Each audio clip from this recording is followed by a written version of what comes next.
കുഞ്ഞാലിക്കുട്ടിക്ക് നമ്മളൊരു price sponsor ചെയ്തു. കഴിഞ്ഞ തവണ ആരായിരുന്നു? മറ്റൊരു കുഞ്ഞാലിക്കുട്ടി ആകുമ്പോൾ പൊതുവെ നോക്കാം. ഒരു സംസാരം, പൊതുവെ സംസാരം.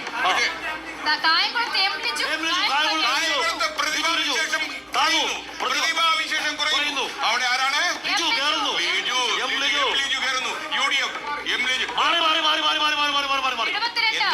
എന്തോ മാറി. UDF 72, 63 ഉയർത്തുന്നു. UDF 72. കുട്ടി കേൾക്കുന്നുണ്ടോ? ഇത് 72, 63. ഓക്കെ. ചാമക്കാല മുന്നിൽ ജ്യോതികുമാർ പത്തനാപുരത്ത് പാറപ്പുറത്ത് 10 ചാമക്കാല മുന്നിൽ. തവനൂരിൽ VS ജോയ് മുന്നിൽ. തവനൂരിൽ VS ജോയ് മുന്നിൽ. ബൽറാം മുന്നിൽ.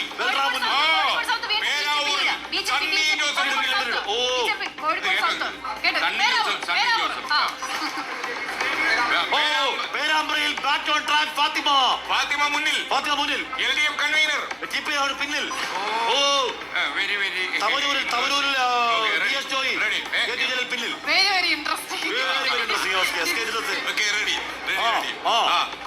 UDF ഇപ്പോൾ 72 സീറ്റുകൾ ലീഡ് ചെയ്യുന്നു.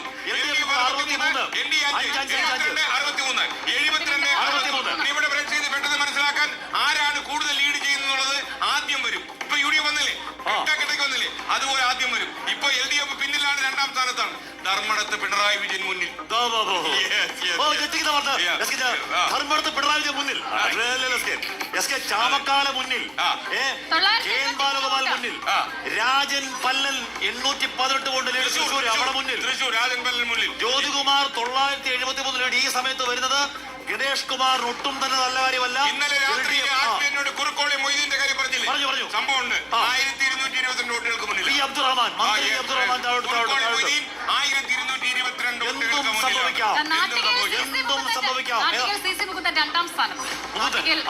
CC മുകുന്ദൻ 2ാം സ്ഥാനത്തേക്ക് വരുന്നുണ്ട്. BJP കുന്നമംഗലം UDF ലീഡ് ചെയ്യുകയാണ്. ലിജുവിന്റെ ലീഡ് 423 പത്തിയൂര് പോലെയുള്ള ഇടതുകോട്ടയിലാണ് ലീഡ്. പത്തിയൂര് പോലെ കായംകുളത്തെ ഒരു ലെഫ്റ്റിന്റെ സ്ട്രോങ് ഹോൾഡ് കോട്ടയിൽ ലിജു ലീഡ് പിടിച്ചെങ്കിൽ പ്രതിഭാഹരിക്ക് അവിടെ ആശങ്കപ്പെടാൻ ഇടയുണ്ട് എന്നാണ് മനസ്സിലാക്കുന്നത്. ലിജു 423.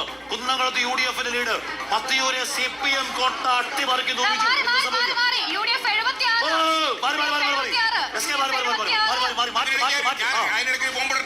തമിഴ്നാട്ടിൽ നിന്ന് ഒരു വാർത്ത.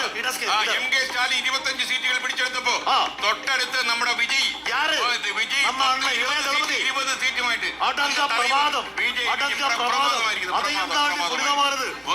അപ്പൊ ഏറ്റവും അവസാനം റിപ്പോർട്ട് കിട്ടുമ്പോൾ കേരളത്തിലെ കക്ഷി നില ഇതാണ്. 140 മണ്ഡലങ്ങൾ. UDF 76 ലീഡ് ചെയ്യുന്നു. LDF 60